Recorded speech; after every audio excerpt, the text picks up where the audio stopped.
Bonjour et merci d'être avec nous pour cette 11e édition du festival Tribalélec. On est très heureux de revenir à ce festival. Pendant 2 ans, on a été privé de ce magnifique festival. Il ne faut pas oublier que ce week-end, vendredi 12 août et samedi 13 août, 18 artistes vont se produire sur scène.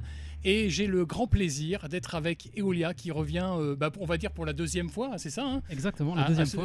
À ce festival. Tout à fait. Ça fait presque plus de 2 ans qu'on ne s'est pas vu. C'est même la 3e en fait, c'est la 3e en fait. Ah oui, la première oui, c'était c'est vrai, exact. Je ne pourrais pas dire les dates, mais peut-être 2016, quelque chose comme ça. Ouais, puis il y a eu 2019 ouais.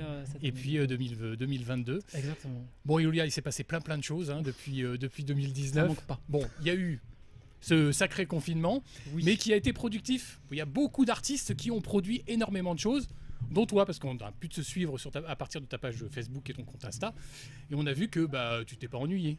Non, c'est clair. C'est vrai que ça a vraiment été une chance pour moi d'être confiné. Alors j'ai conscience que c'était vraiment pas le cas pour tout le monde. Moi, j'avais la chance d'être au Pays Basque, d'avoir un petit bout de terrasse, enfin d'avoir une terrasse tout court même.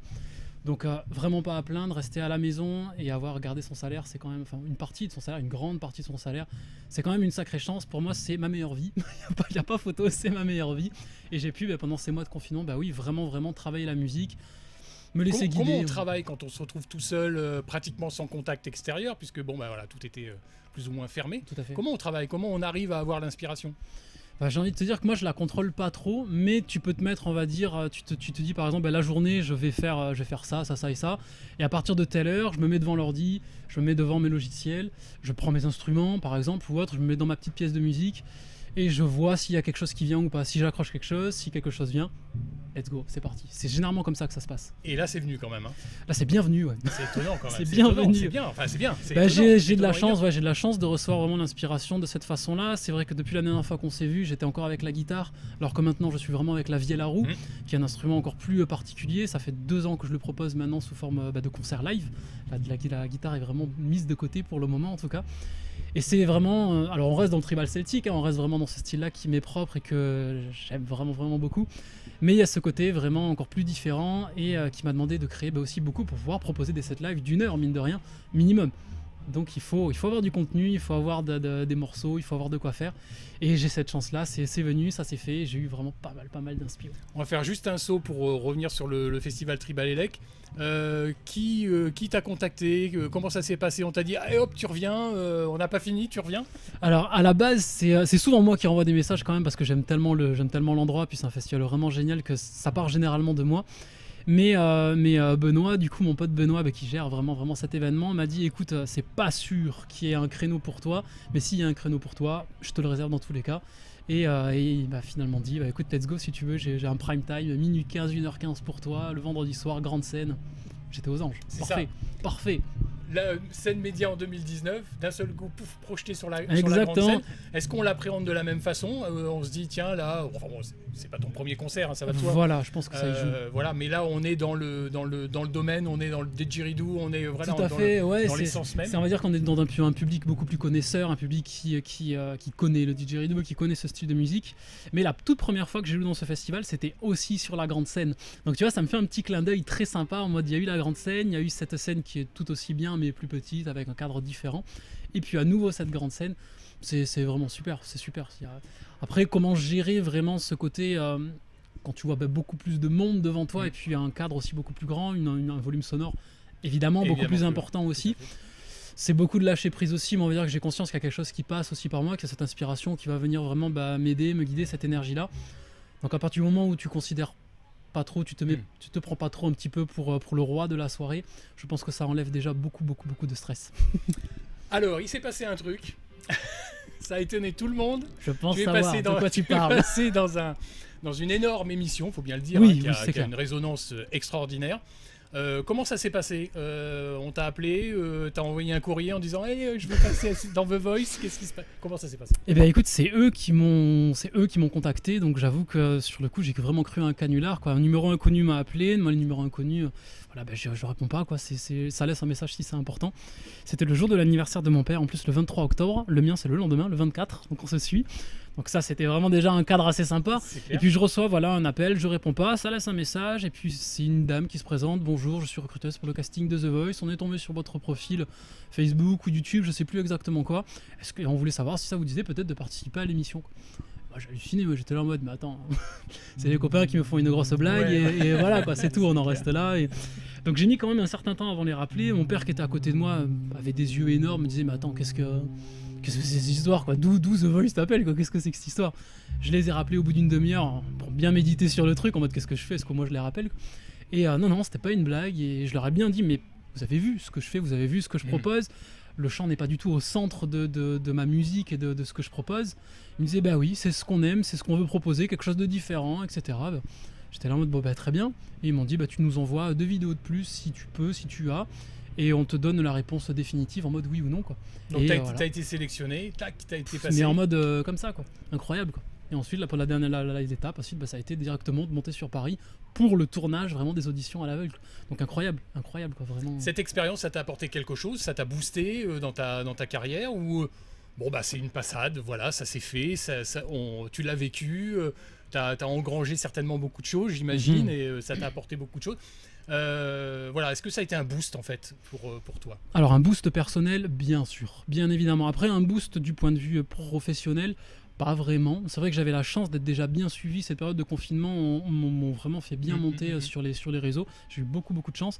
Donc je t'avouerai que non, ça m'a pas apporté quelque chose d'incroyable sur le plan de vue professionnel. Mais par contre, j'ai eu la chance de rencontrer ma compagne à la suite de cette émission. Vraiment, quelques semaines, mois plus tard, qui elle, travaillait en plus pour TF1. Donc une sacrée expérience du monde de la musique. Et c'est du coup ma compagne et ma manageuse à la fois.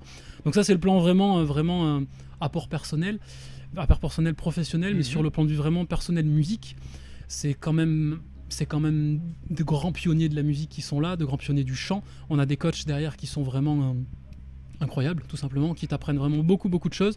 Alors c'est très carré, c'est ça qui m'a vraiment permis aussi de progresser, je pense, et de voir d'aborder la musique d'une façon complètement différente de celle que j'avais avant, parce que moi le chant c'était très intuitif, je suivais vraiment mon cours, et puis ma voix se formait au fur et à mesure de ce que je faisais, mais je ne travaillais pas la voix, alors que là j'ai pas eu le choix il fallait que je travaille la voix, je devais travailler la voix, et je l'ai fait avec grand plaisir parce que ce n'est pas quelque chose que j'aurais fait de moi-même.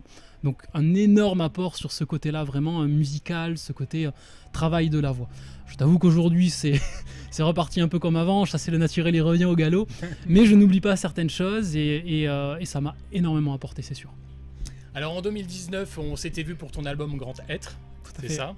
En 2020, tu en as sorti un autre, j'ai oublié le nom, excuse-moi, c'est Honneur. Exactement. Et là, tu sors quelque chose d'assez étonnant, en une fois de plus. Tu étonnes encore. J'aime bien être étonnant, j'aime bien ça, ce mot, c'est un mot qui me plaît. C'est un morceau qui s'appelle Cheminée et c'est du slam. Exactement. Alors comment on marie le didgeridoo, comment on en vient au slam? Qu'est-ce qui a fait qu'à un moment donné, tu as eu envie de passer à ça? Eh bien écoute, ça s'est fait vraiment tout seul, sincèrement, je me suis pas dit tiens, je vais proposer du slam. À la base, ce morceau-là qui s'appelle Cheminée, c'était juste un morceau instrumental. Vraiment, j'avais du handpan, des rythmes très posés, une musique vraiment très planante, plutôt pour, on va dire, plus dans de la contemplation, une espèce de petit voyage sonore. Et à force de l'écouter, quand vraiment la version a commencé à bien aboutir, il y a des textes comme ça qui sont venus, je me suis dit, mais je pourrais parler de ça, mais c'est venu vraiment en mode de façon très fluide, je me suis pas dit, allez tiens, ce serait bien de rajouter quelque chose. Non, c'est venu vraiment comme ça. Et c'est devenu cette musique, avec du slam et une partie chantée sur le refrain, mais avec ce slam qui me surprend tout autant que tout le monde.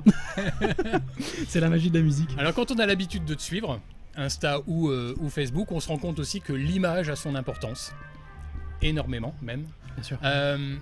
Tu as fait un clip.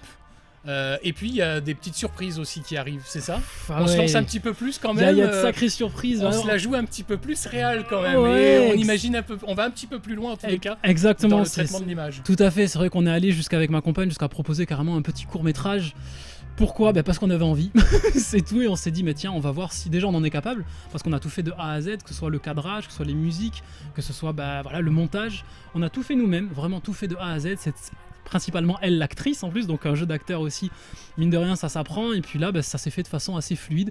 On est très content du rendu, on est très content surtout du thème, qui est un thème que j'aborde de plus en plus et qui va être abordé de plus en plus, qui est le thème vraiment nordique, donc les Vikings pour faire de façon plus vulgaire. Donc voilà, le but de ça, c'était vraiment de réamener et de refaire découvrir ces traditions ancestrales dans un monde qui aujourd'hui, je pense, on a plus que besoin. Beaucoup de gens s'en rapprochent, beaucoup de gens s'y intéressent. J'apporte un petit peu on apporte, on va dire, cette pierre à l'édifice et cette petite graine dans la conscience des gens, quoi. Et puis encore autre chose, parce que l'actualité est très riche quand oui, même. C'est ça, on s'arrête pas. Il y a un nouveau bébé qui va sortir. Exactement, un nouveau bébé prévu pour le 2 octobre, un album justement de musique nordique qui s'est vraiment profilé comme ça au feeling, hein, vraiment c'est en faisant une première musique il y a 2 ans où je me disais punaise c'est quand même bien ce style, je m'amuse bien en tout cas dans ce style là. Et là cette année même, je crois que c'est au mois de mars, un matin il y avait vraiment beaucoup de brume dans ma ville d'Anglet, là où j'habite, et j'habite à côté d'une forêt, donc je suis allé dans la forêt avec mon appareil pour filmer et je me suis dit tiens je vais marcher dans la forêt avec l'appareil à la main en mode qui filme tout droit et juste comme ça avec les arbres qui passent. Et en regardant ce film je me suis dit mais là, la musique qui se prêterait le plus à cette ambiance, c'est une bonne grosse musique nordique, bien comme on les aime. Et c'est vraiment comme ça que m'est vraiment venue cette envie de créer dans le nordique et de proposer vraiment quelque chose de plus abouti et de plus riche. Voilà, 12 morceaux qui vont arriver. Et c'est vraiment en grande partie grâce à ma compagne qui me disait mais ce style-là te va vraiment très bien. C'est quelque chose qui te correspond bien aussi. Et puis j'adore, franchement je vais pas mentir, j'adore ça quoi. J'adore ça. Comment il s'appelle cet album ? Il va s'appeler Havamal. Havamal c'est les dits du Très-Haut, les paroles du Très-Haut. Le Très-Haut c'est Odin chez les Nordiques, c'est le dieu des dieux, c'est le dieu de la magie, le dieu de la poésie, le dieu de la guerre aussi. Donc c'est vraiment un album que je propose pour suivre et retrouver ce côté vraiment tradition. J'ai appris le vieux norrois, certains textes de vieux norrois qui étaient la langue du coup que parlaient, enfin il nous semble en tout cas de tout ce qu'on en sait aujourd'hui au point de vue historique, serait la langue que parlaient les Nordiques, les Vikings. Donc je me suis vraiment dit je vais jouer le jeu à 100% pour proposer quelque chose de plus fidèle possible, le plus fidèle. Il n'y a aucun instrument à part sur une musique, mais je le précise, qui sort on va dire du contexte nordique. J'ai vraiment essayé d'être vraiment fidèle sur tous les plans. Sur le plan vraiment historique, chaque musique va raconter quelque chose, va raconter une histoire par rapport à ce qu'ont vécu les Nordiques. J'en dirai pas plus, mais par exemple des voyages, où ils sont partis, quel continent ils ont visité. Le CD se base beaucoup sur ça, par exemple. Et puis en lien avec ça, il y a un film d'animation. Mais en fait, mais comment tu sais ? Mais comment tu sais ? J'ai mon petit doigt. Exactement, oui, c'est vraiment un grand pas pour nous et pour moi de proposer un film d'animation. C'est un grand investissement personnel aussi, il est important de le souligner. Mais j'y tiens pour proposer vraiment cet album-là. C'est le film d'animation qui va marquer la sortie de cet album le 2 octobre. Ça va sortir comme ça. Il y aura aussi un clip où je ferai pleinement partie, où ma compagne fera aussi pleinement partie, où je serai déguisé du coup en nordique, le plus fidèlement possible également aussi, avec un bouclier, épée, on va dire un grand fil conducteur aussi qui se laissera guider, mais j'en dis pas plus. Raconte-nous un petit peu, alors sans dévoiler l'histoire, le scénario de ce film d'animation. Et puis, ce film d'animation, tu le fais pas tout seul. Exactement. Alors, comment tu as repéré ton partenaire dans cette réalisation ? Alors, beaucoup de recherches faites sur Instagram. J'avais une idée, on avait avec ma compagne, parce qu'on travaille vraiment maintenant tous les deux énormément sur qu'est-ce qu'on veut faire exactement. Alors, ça en reste pas moins que ça passe souvent par moi, l'inspiration, puis je lui fais écouter, elle me dit ce qu'elle en pense, etc. Mais en faisant des recherches en fait sur Instagram, tout simplement, on avait une idée, on voyait bien un style un petit peu archaïque, un petit peu vraiment quelque chose de très ancien qui fasse très traditionnel, mais très ancien, presque préhistorique, tu vois, alors qu'on sort complètement de l'époque viking, mais quelque chose qui faisait vraiment ce côté très mystérieux. Et on est tombé sur une personne qui s'appelle Colia, très rigolo, tu vois, une lettre près, c'est mon nom d'artiste et mon nom, en quelque sorte, mon nom tout court. C'est étonnant. Donc et puis je l'ai contacté, je lui ai proposé le projet en anglais du coup, vu que là c'est un russe avec lequel je travaille. Là aussi c'est très bien de renouer avec un peuple qui subit pas mal de choses aussi ces temps-ci, mine de rien. Donc c'est sûr. C'est vraiment très bien. Et puis voilà, là on travaille, on est à fond dessus, on a fini le storyboard et on commence à travailler sur la partie vraiment animation. Toute une aventure. Ouf, ah oui, clairement. C'est génial. Merci Elia, merci avec d'avoir plaisir. accepté cette interview, cette invitation. Donc je rappelle, tu vas jouer sur la grande scène là, du festival Tribal Elec cette nuit. Exactement, de minuit 15 à 1h15 pour les vaillants. En espérant effectivement que la température baisse un peu parce qu'il fait très chaud sur le festival. Ça fera du bien. Merci beaucoup Elia, et puis je te Merci dis merde pour ce concert et puis pour la suite surtout. Merci beaucoup, merci encore pour tout. Merci Elia, merci. Voilà, cette interview s'achève. On se retrouve très vite pour une autre interview parce que 18 artistes vont passer sur cette scène aussi, juste pour parler avec nous. À très vite sur le festival Tribal Elec.